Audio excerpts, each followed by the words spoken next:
Hi guys, let us make that delicious catfish pepper soup.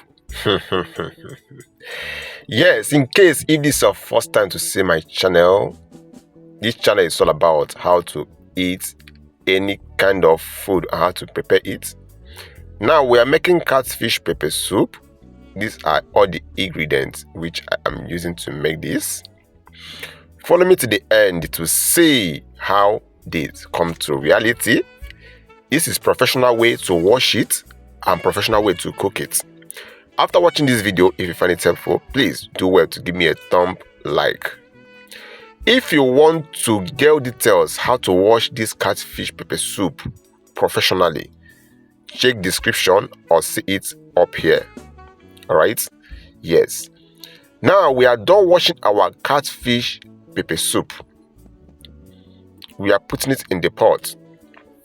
After watching this video, don't forget to like, subscribe, drop your question or comment section on your suggestion, and also give me a thumb like. Don't forget, very important. Now our catfish is in the pot already. Now we have our ehuru, we have our ginger, we have our onions.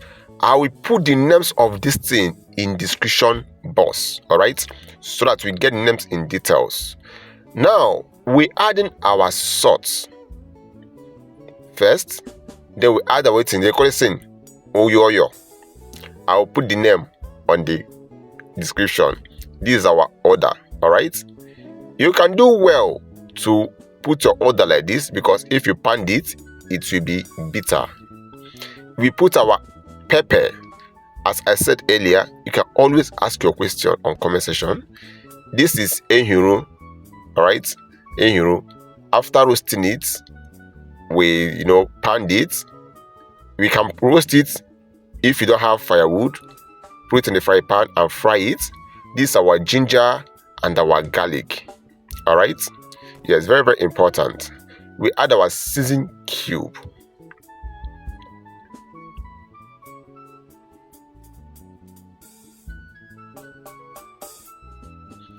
Now you have seen we have cover the pots, and let's see the result. After 20 minutes, open it to see the result. This is the result. Mind the way you are going to turn this. I add vegetable oil. Don't be surprised at what I'm adding now. The reason of this vegetable oil is because of, if you cook pepper soup without adding any oil, after eating the pepper soup, it will trigger more hunger. This is it. Being careful when you are stirring this to avoid. Then we are adding our, that's what we add now, is what, crayfish. Then we add our onions, all right. Then you can add more water if you feel like the water is not enough, all right. And here, after you don't add everything, that water should be what we are adding last, so that we will not pour excess water. Lastly, we add our scent leaf to spicing everything up. This particular side is very, very interesting. You see what I'm turning the catfish? If you are not careful with catfish, it will scatter. Check the video I put in my description, how to wash catfish professionally. You will understand everything about this catfish, what makes it not to scatter to this extent. It have not even scatter. All right, now the food is ready. Please don't forget to drop your beautiful comments. Don't forget to share, and check the description box to get the ingredients which I use and spices I use in making this one. You also see the link of how to wash catfish and other details.